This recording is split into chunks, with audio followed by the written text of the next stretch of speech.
Welcome to the I Can't Sleep podcast, where I read random articles from across the web to bore you to sleep with my soothing voice. I'm your host, Benjamin Boster. Today's episode is from a Wikipedia article titled Knitting.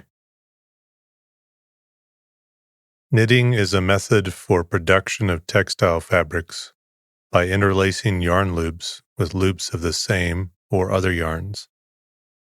It is used to create many types of garments. Knitting may be done by hand or by machine. Knitting creates stitches, loops of yarn in a row, either flat or in the round tubular. There are usually many active stitches on the knitting needle at one time. Knitted fabric consists of a number of consecutive rows of connected loops that intermesh with the next and previous rows. As each row is formed, each newly created loop is pulled through one or more loops from the prior row and placed on the gaining needle so that the loops from the prior row can be pulled off the other needle without unraveling. Differences in yarn, varying in fiber type, weight, uniformity, and twist, needle size, and stitch type, allow for a variety of knitted fabrics with different properties, including color, texture, thickness, heat retention, water resistance, and integrity. A small sample of knitwork is known as a swatch. Like weaving, knitting is a technique for producing a two-dimensional fabric made from a one-dimensional yarn or thread. In weaving, threads are always straight, running parallel either lengthwise, warp threads, or crosswise, weft threads. By contrast, the yarn in knitted fabrics follows a meandering path, a course, forming symmetric loops, also called bites, symmetrically above and below the mean path of the yarn. These meandering loops can be easily stretched in different directions, giving knit fabrics much more elasticity than woven fabrics. Depending on the yarn and knitting pattern, knitted garments can stretch as much as 500%. For this reason, knitting was initially developed for garments that must be elastic or stretch in response to the wearer's motions, such as socks and hosiery. For comparison, woven garments stretch mainly along one or other of a related pair of directions that lie roughly diagonally between the warp and the weft, while contracting in the other direction of the pair, stretching and contracting with the bias, and are not very elastic unless they are woven from stretchable materials such as spandex. Knitted garments are often more form-fitting than woven garments, since their elasticity allows them to contour to the body's outline more closely. By contrast, curvature is introduced into most woven garments only with sewn darts, flares, gussets, and gores, the seams of which lower the elasticity of the woven fabric still further. Extra curvature can be introduced into knitted garments without seams, as in the heel of a sock. The effect of darts, flares, etc. can be obtained with short rows, or by increasing or decreasing the number of stitches. Thread used in weaving is usually much finer than the yarn used in knitting, which can give the knitted fabric more bulk and less drape than a woven fabric. If they are not secured, the loops of a knitted course will come undone when their yarn is pulled. This is known as ripping out, unraveling knitting, or humorously frogging, because you rip it. This sounds like a frog croaking. Rib-bit. To secure a stitch, at least one new loop is passed through it, although the new stitch is itself unsecured, active, or live. It secures the stitches suspended from it. A sequence of stitches in which each stitch is suspended from the next is called a wale. To secure the initial stitches of a knitted fabric, a method for casting on is used. To secure the final stitches in a wale, one uses a method of binding, casting off. During knitting, the active stitches are secured mechanically, either from individual hooks in knitting machines or from a knitting needle or frame in hand knitting. There are two major varieties of knitting: weft knitting and warp knitting. In the more common weft knitting, the wales are perpendicular to the course of the yarn. In warp knitting, the wales and courses run roughly parallel. In weft knitting, the entire fabric may be produced from a single yarn by adding stitches to each wale in turn, moving across the fabric as in a raster scan. By contrast, in warp knitting, one yarn is required for every wale. Since a typical piece of knitted fabric may have hundreds of wales, warp knitting is typically done by machine, whereas weft knitting is done by both hand and machine. Warp knitted fabrics, such as tricot and milanese, are resistant to runs and are commonly used in lingerie. Weft knitted fabrics may also be knit with multiple yarns, usually to produce interesting color patterns. The two most common approaches are intarsia and stranded colorwork. In intarsia, the yarns are used in well-segregated regions, e.g., a red apple on a field of green. In that case, the yarns are kept in separate spools, and only one is knitted at any time. In the more complex stranded approach, two or more yarns alternate repeatedly within one row, and all the yarns must be carried along the row, as seen in Fair Isle sweaters.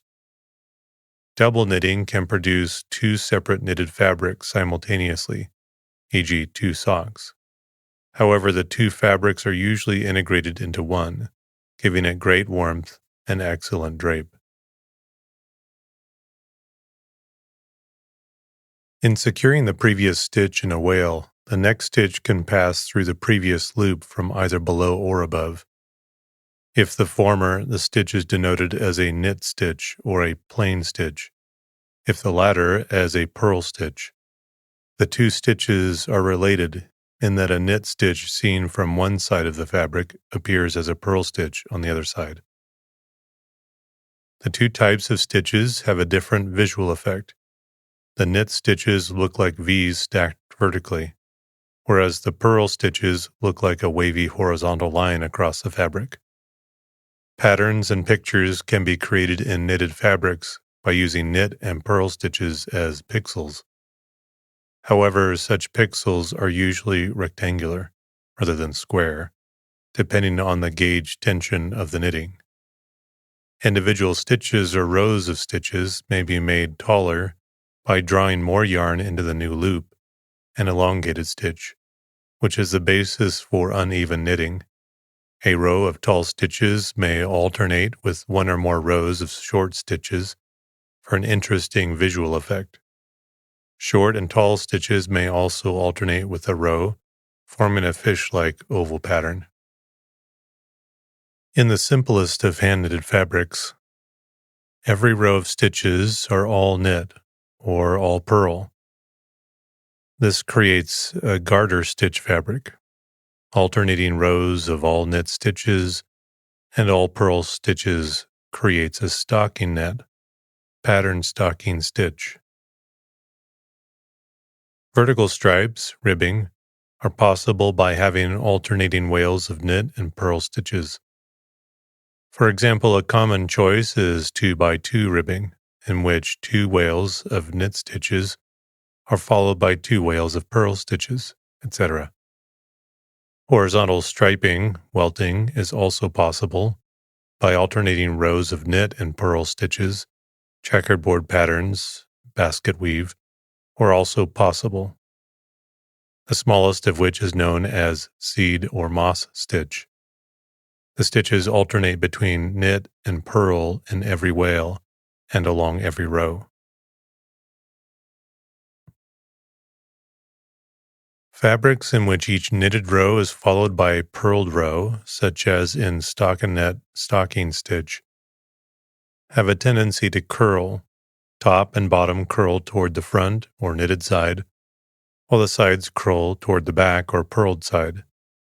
By contrast, those in which knit and purl stitches are arranged symmetrically, such as ribbing, garter stitch, or seed or moss stitch, have more texture and tend to lie flat.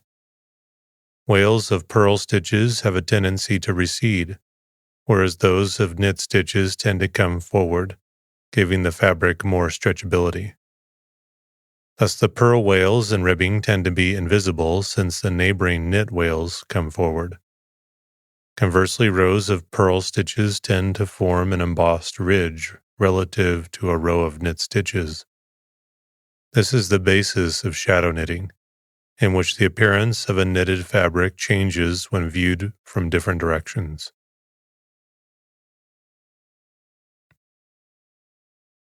Typically, a new stitch is passed through a single unsecured active loop, thus lengthening that wale by one stitch. However, this need not be so. The new loop may be passed through an already secured stitch lower down on the fabric, or even between secured stitches, a dip stitch.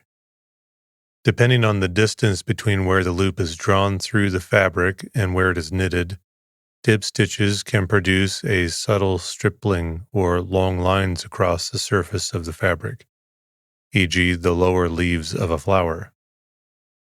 The new loop may also be passed between two stitches in the present row, thus clustering the intervening stitches. This approach is often used to produce a smocking effect in the fabric. The new loop may also be passed through two or more previous stitches, producing a decrease and merging wales together. The merged stitches need to be from the same row. For example, a tuck can be formed by knitting stitches together from two different rows, producing a raised horizontal welt on the fabric. Not every stitch in a row need be knitted. Some may be missed, unknitted and passed to the active needle, and knitted on a subsequent row. This is known as slip stitch knitting. The slip stitches are naturally longer than the knitted ones. For example, a stitch slipped for one row before knitting would be roughly twice as tall as its knitted counterparts. This can produce interesting visual effects, although the resulting fabric is more rigid because the slip stitch pulls on its neighbors and is less deformable. Mosaic knitting is a form of slip stitch knitting that knits alternate colored rows and uses slip stitches to form patterns. Mosaic knit fabrics tend to be stiffer than patterned fabrics produced by other methods, such as fair isle knitting. In some cases, a stitch may be deliberately left unsecured by a new stitch in its wale, allowed to disassemble. This is known as drop stitch knitting, and produces a vertical ladder of see-through holes in the fabric, corresponding to where the wale had been.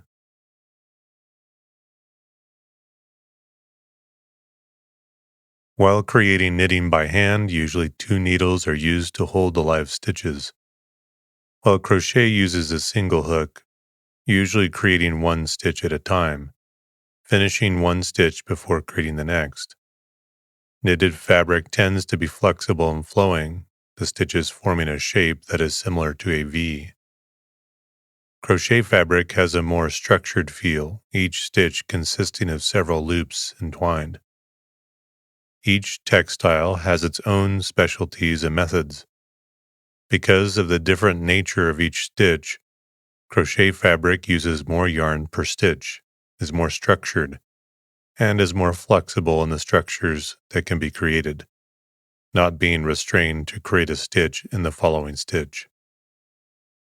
Knitted fabric tends to be thinner, more flexible, and usually has easier to understand patterns because each new stitch must go into the next stitch. Because of the differences in how the fabrics are created, the first knitting machine was invented in Victorian times, while we are still struggling to create a machine that can crochet. Although different methods, they can create similar projects using the same fibers and yarns. Both knit and purl stitches may be twisted, usually once if at all, but sometimes twice and very rarely thrice. When seen from above, the twist can be clockwise, right yarn over left, or counterclockwise, left yarn over right. These are denoted as right and left plaited stitches, respectively. Hand knitters generally produce right plaited stitches by knitting or purling through the back loops, i.e., passing the needles through the initial stitch in an unusual way, but wrapping the yarn as usual. By contrast, the left plaited stitch is generally formed by hand knitters, by wrapping the yarn in the opposite way rather than by any change in the needle. Although they are mirror images in form, right and left plaited stitches are functionally equivalent. Both types of plaited stitches give a subtle but interesting visual texture and tend to draw the fabric inwards, making it stiffer. Plaited stitches are a common method for knitting jewelry from fine metal wire. The initial and final edges of a knitted fabric are known as the cast-on and bound cast-off edges. The side edges are known as the selvages. The word derives from self-edges, meaning that the stitches do not need to be secured by anything else. Many types of selvages have been developed, with different elastic and ornamental properties. Vertical and horizontal edges can be introduced within a knitted fabric, e.g. for buttonholes, by binding, casting off, and recasting on again, horizontal, or by knitting the fabrics on either side of a vertical edge separately. Two knitted fabrics can be joined by embroidery-based grafting methods, most commonly the Kitchener stitch. New wales can be begun from any of the edges of a knitted fabric. This is known as picking up stitches and is the basis for entrelac, in which the wales run perpendicular to one another in a checkerboard pattern. Ordinarily, stitches are knitted in the same order in every row, and the wales of the fabric run parallel and vertically along the fabric. However, this need not be so, since the order in which stitches are knitted may be permuted so that wales cross over one another, forming a cable pattern. Cable patterns tend to draw the fabric together, making it denser and less elastic. Aran sweaters are a common form of knitted cabling. Arbitrarily complex braid patterns can be done in cable knitting, with the proviso that wales must move ever upwards. It is generally impossible for a wale to move up and then down the fabric. Knitters have developed methods for giving the illusion of a circular wale, such as appear in Celtic knots, but these are inexact approximations. However, such circular wales are possible using Swiss darning, a form of embroidery, or by knitting a tube separately and attaching it to the knitted fabric. A wale can split into two or more wales using increases, most commonly involving a yarn over. Depending on how the increase is done, there is often a hole in the fabric at the point of the increase. This is used to great effect in lace knitting, which consists of making patterns and pictures using such holes, rather than with stitches themselves. The large and many holes in lacy knitting makes it extremely elastic. For example, some Shetland wedding ring shawls are so fine that they may be drawn through a wedding ring. By combining increases and decreases, it is possible to make the direction of a wale slant away from vertical, even in weft knitting. This is the basis for bias knitting, and can be used for visual effect, similar to the direction of a brush stroke in oil painting. Various point-like ornaments may be added to knitting for their look or to improve the wear of the fabric. Examples include various types of baubles, sequins, and beads. Long loops can also be drawn out and secured, forming a shaggy texture to the fabric. This is known as loop knitting. Additional patterns can be made on the surface of the knitted fabric using embroidery. If the embroidery resembles knitting, it is often called Swiss darning. Various closures for the garments, such as frogs and buttons, can be added. Usually buttonholes are knitted into the garment rather than cut. Ornamental pieces may also be knitted separately and then attached using a pleat. For example, differently colored leaves and petals of a flower could be knit separately and attached to form the final picture.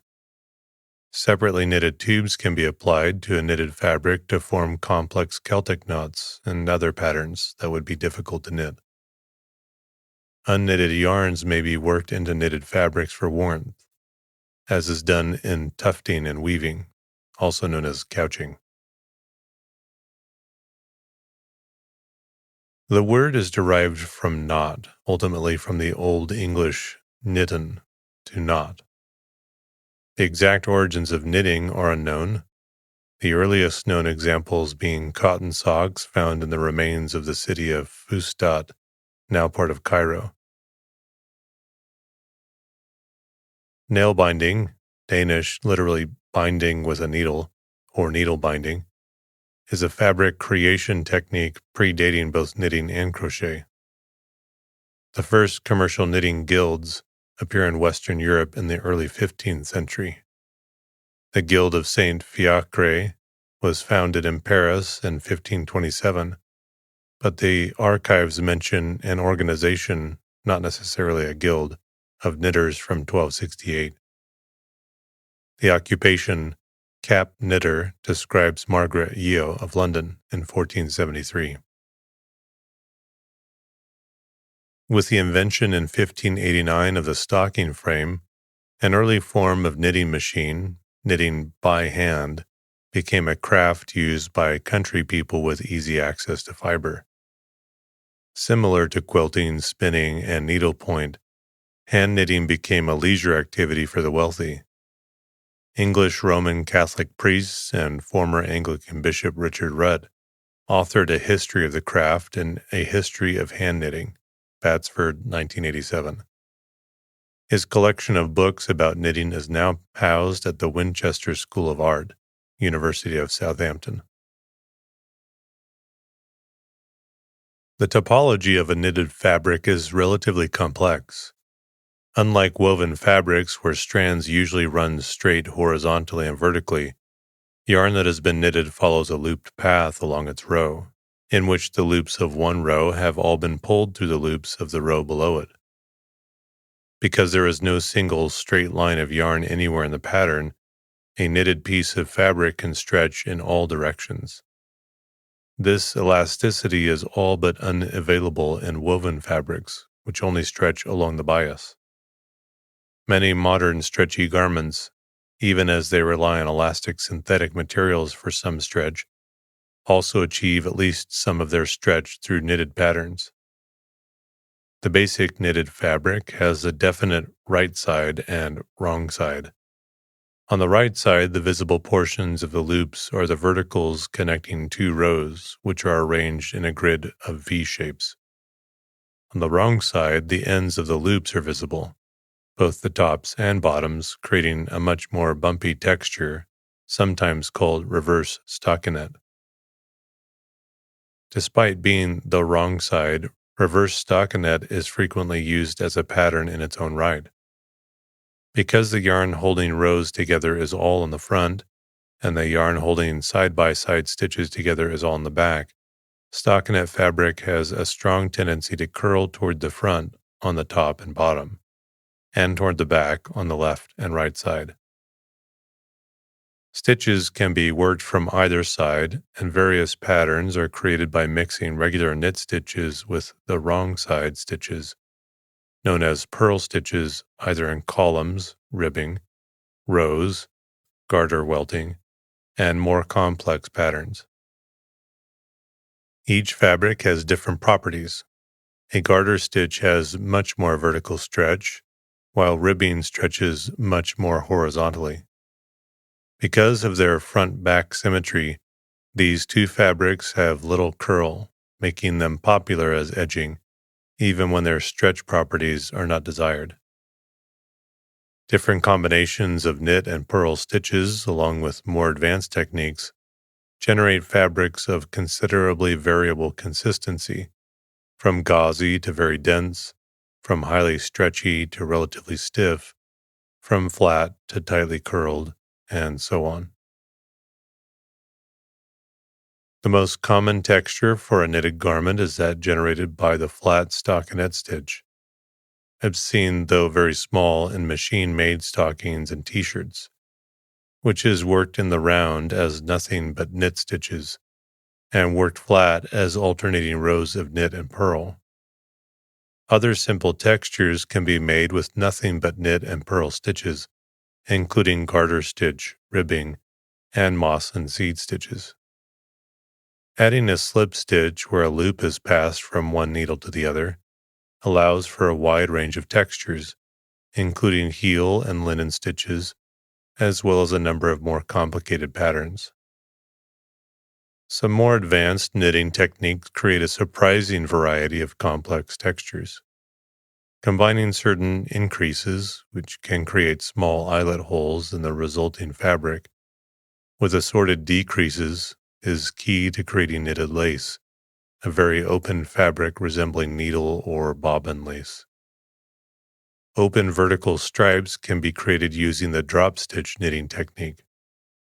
Changing the order of stitches from one row to the next, usually with the help of a cable needle or a stitch holder, is key to cable knitting, producing an endless variety of cables, honeycombs, ropes, and Aran sweater patterning. Entrellac forms a rich checkerboard texture by knitting small squares, picking up their side edges, and knitting more squares to continue the piece. Fair Isle knitting uses two or more colored yarns to create patterns and forms a thicker and less flexible fabric. The appearance of a garment is also affected by the weight of the yarn, which describes the thickness of the spun fiber. The thicker the yarn, the more visible and apparent stitches will be. The thinner the yarn, the finer the texture. Plenty of finished knitting projects never use more than a single color of yarn, but there are many ways to work in multiple colors. Some yarns are dyed to be either variegated, changing color every few stitches in a random fashion, or self-striping, changing every few rows. More complicated techniques permit range fields of color, intarsia, for example. Busy, small-scale patterns of color, such as Fair Isle, or both, double knitting and slip-stitch color, for example. Yarn with multiple shades of the same hue are called ombre, while a yarn with multiple hues may be known as a given colorway. A green, red, and yellow yarn might be dubbed the parrot colorway by its manufacturer, for example. Heathered yarns contain small amounts of fiber of different colors, while tweed yarns may have greater amounts of different colored fibers. There are many hundreds of different knitting stitches used by hand knitters. A piece of hand knitting begins with the process of casting on, which involves the initial creation of the stitches on the needle. Different methods of casting on are used for different effects. One may be stretchy enough for lace, while another provides a decorative edging. Provisional cast-ons are used when the knitting will continue in both directions from the cast-on. There are various methods employed to cast on, such as the thumb method, also known as slingshot or long-tail cast-ons, where the stitches are created by a series of loops that will, when knitted, give a very loose edge ideal for picking up stitches and knitting a border. The double needle method, also known as knit-on or cable cast-on, whereby each loop placed on the needle is then knitted on, which produces a firmer edge ideal on its own as a border, and many more. The number of active stitches remains the same as when cast on, unless stitches are added, an increase, or removed, a decrease. Most Western-style hand knitters follow either the English style, in which the yarn is held in the right hand, or the continental style, in which the yarn is held in the left hand. There are also different ways to insert the needle into the stitch. Knitting through the front of a stitch is called Western knitting. Going through the back of a stitch is called Eastern knitting. A third method, called combination knitting, goes through the front of a knit stitch and the back of a purl stitch. Once the hand-knitted piece is finished, the remaining live stitches are cast off. Casting or binding off loops the stitches across each other so they can be removed from the needle without unraveling the item. Although the mechanics are different from casting on, there is a similar variety of methods. In hand knitting certain articles of clothing, especially larger ones like sweaters, the final knitted garment will be made of several knitted pieces, with individual sections of the garment hand knitted separately and then sewn together. Seamless knitting, where a whole garment is hand knitted as a single piece, is also possible. Elizabeth Zimmerman is probably the best known proponent of seamless or circular hand knitting techniques.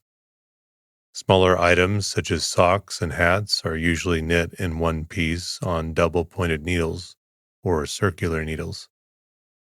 Hats in particular can be started top-down on double-pointed needles, with the increases added until the preferred size is achieved, switching to an appropriate circular needle when enough stitches have been added. Care must be taken to bind off at a tension that will allow the give needed to comfortably fit on the head. Yarn for hand knitting is usually sold as balls or skeins, hanks, and it may also be wound on spools or cones. Skeins and balls are generally sold with a yarn band, a label that describes the yarn's weight, length, dye lot, fiber content, washing instructions, suggested needle size, likely gauge tension, etc. It is common practice to save the yarn band for future reference, especially if additional skeins must be purchased. Knitters generally ensure that the yarn for a project comes from a single dye lot. The dye lot specifies a group of skeins that were dyed together and thus have precisely the same colors. Skeins from different dye lots, even if very similar in color, are usually slightly different and may produce a visible horizontal stripe when knitted together. If a knitter buys insufficient yarn of a single dye lot to complete a project, additional skeins of the same dye lot can sometimes be obtained from other yarn stores or online. Otherwise, knitters can alternate skeins every few rows to help the dye lots blend together easier. The thickness or weight of the yarn is a significant factor in determining the gauge tension, i.e., how many stitches and rows are required to cover a given area for a given stitch pattern. Thicker yarns generally require thicker knitting needles, whereas thinner yarns may be knit with thick or thin needles. Hence, thicker yarns generally require fewer stitches and therefore less time to knit up a given garment. Patterns and motifs are coarser than thick yarns. Thicker yarns produce bold visual effects, whereas thinner yarns are best for refined patterns. Yarns are grouped by thickness into 6 categories: superfine, fine, light, medium, bulky, and super bulky. Quantitatively, thickness is measured by the number of wraps per inch, WPI. In the British Commonwealth outside North America, yarns are measured as 1-ply, 2-ply, 3-ply, 4-ply, 5-ply, 8-ply, or double knit, 10-ply, and 12-ply, triple knit. The related weight per unit length is usually measured in tex or denier. Before knitting, the knitter would typically transform a hank skein into a ball, where the yarn emerges from the center of the ball. this making the knitting easier by preventing the yarn from becoming easily tangled. This transformation may be done by hand or with a device known as a ball winder. When knitting, some knitters enclose their balls in jars to keep them clean and untangled with other yarns. The free yarn passes through a small hole in the jar lid. A yarn's usefulness for a knitting project is judged by several factors, such as its loft, its ability to trap air, its resilience, elasticity under tension, its washability and color fastness, its hand, its feel, particularly softness versus scratchiness, its durability against abrasion, its resistance to pilling, its hairiness, fuzziness, its tendency to twist or untwist, its overall weight and drape, its blocking and felting qualities, its comfort, breathability, moisture absorption, wicking properties, and of course its look, which includes its color, sheen, smoothness, and ornamental features. Other factors include allergenicity, speed of drying, resistance to chemicals, moths, and mildew, melting point and flammability, retention of static electricity, and the propensity to become stained and to accept dyes. Different factors may be more significant than others for different knitting projects, so there's no one best yarn. The resilience and propensity to untwist are general properties that affect the ease of hand knitting. More resilient yarns are more forgiving of irregularities in tension. Highly twisted yarns are sometimes difficult to knit, whereas untwisting yarns can lead to split stitches, in which not all the yarn is knitted into a stitch. A key factor in knitting is stitch definition, corresponding to how well complicated stitch patterns can be seen when made from a given yarn. Smooth, highly spun yarns are best for showing off stitch patterns. At the other extreme, very fuzzy yarns or eyelash yarns have poor stitch definition, and any complicated stitch pattern would be invisible. Although knitting may be done with ribbons, metal wire, or more exotic filaments, most yarns are made by spinning fibers. In spinning, the fibers are twisted so that the yarn resists breaking under tension.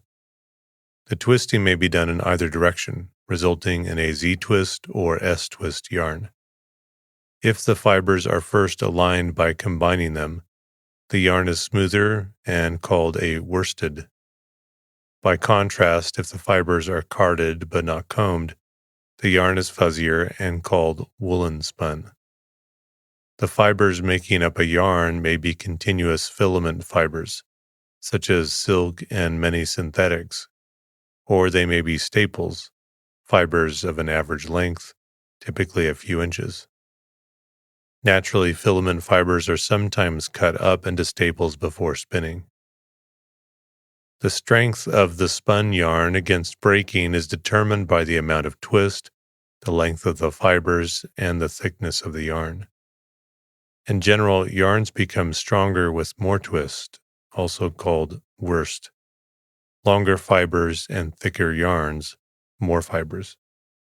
For example, thinner yarns require more twist than do thicker yarns to resist breaking under tension. The thickness of the yarn may vary along its length. A slub is a much thicker section in which a mass of fibers is incorporated into the yarn. The spun fibers are generally divided into animal fibers, plant and synthetic fibers. These fiber types are chemically different, corresponding to proteins, carbohydrates, and synthetic polymers, respectively. Animal fibers include silk, but generally are long hairs of animals such as sheep, wool, goat, Angora or cashmere goat, rabbit, Angora, llama, alpaca, dog, cat, camel, yak, and musk ox. Plants used for fibers include cotton, flax for linen, bamboo, rami, hemp, jute, nettle, raffia, yucca, coconut husk, banana fiber, soy, and corn. Rayon and acetate fibers are also produced from cellulose, mainly derived from trees. Common synthetic fibers include acrylics, polyesters, such as Dacron and Ingeo, nylon and other polyamides, and olefins such as polypropylene. Of these types, wool is generally favored for knitting, chiefly owing to its superior elasticity, warmth, and sometimes felting. It is also common to blend different fibers in the yarn, e.g., 85% alpaca and 15% silk. Even within a type of fiber, there can be great variety in the length and the thickness of the fibers. For example, merino wool and Egyptian cotton are favored because they produce exceptionally long, thin, fine fibers for their type. A single spun yarn may be knitted as is, or braided or plied with another.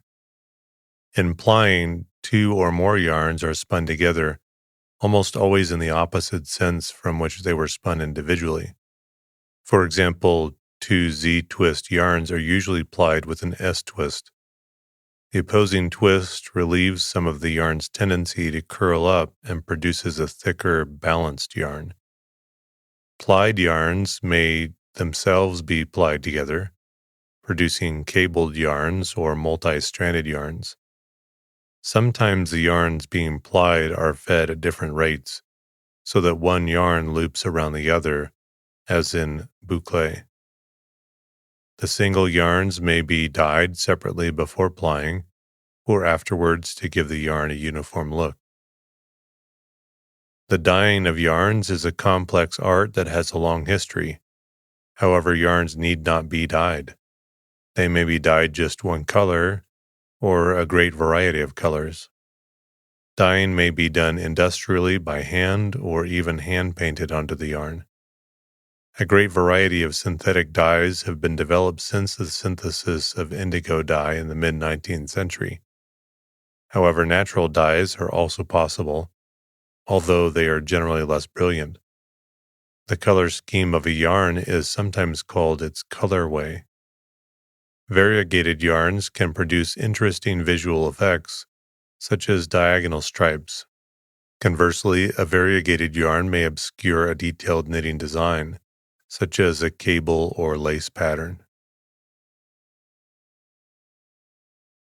There are multiple commercial applications for knit fabric made of metal wire by knitting machines.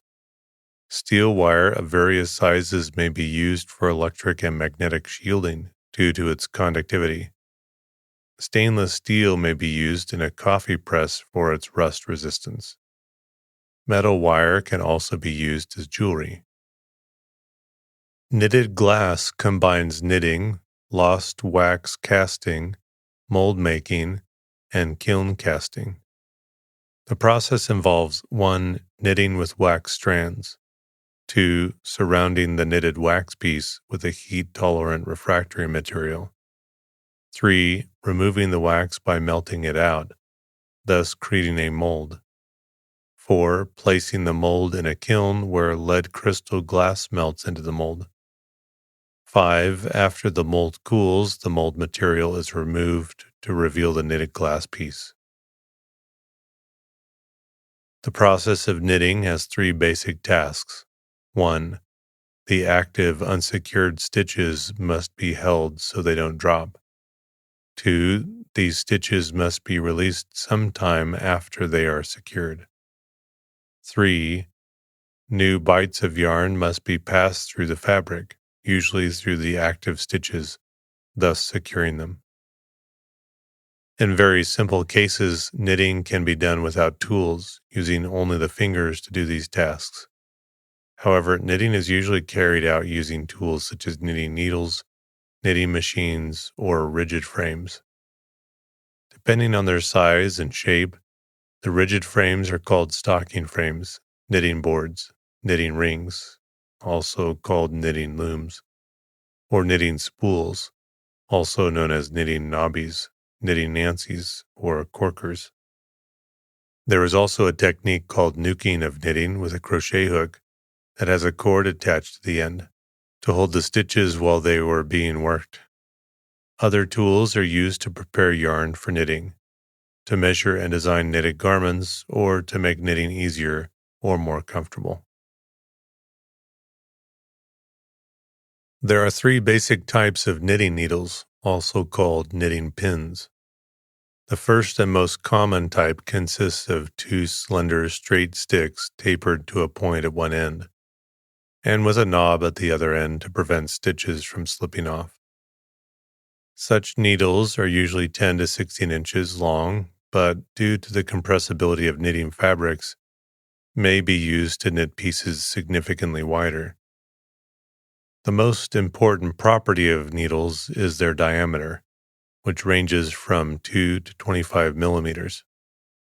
The diameter affects the size of stitches, which affects the gauge or tension of the knitting and the elasticity of the fabric.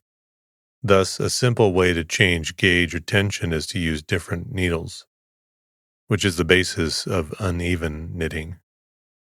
Although the diameter of the knitting needle is often measured in millimeters, there are several measurement systems, particularly those specific to the United States, the United Kingdom, and Japan. Such knitting needles may be made out of any materials, but the most common materials are metals, wood, bamboo, and plastic. Different materials have different frictions and grip the yarn differently. Slick needles, such as metallic needles, are useful for swift knitting, whereas rougher needles, such as bamboo, offer more friction and therefore are less prone to dropping stitches. The knitting of new stitches occurs only at the tapered ends. Needles with lighted tips have been sold to allow knitters to knit in the dark. The second type of knitting needles are straight double-pointed knitting needles, also called DPNs. Double-pointed needles are tapered at both ends, which allows them to be knit from either end. DPNs are typically used for circular knitting, especially smaller tube-shaped pieces such as sleeves, collars, and socks. Usually one needle is active, while the other holds the remaining active stitches. DPNs are somewhat shorter, typically 7 inches, and are usually sold in sets of 4 or 5.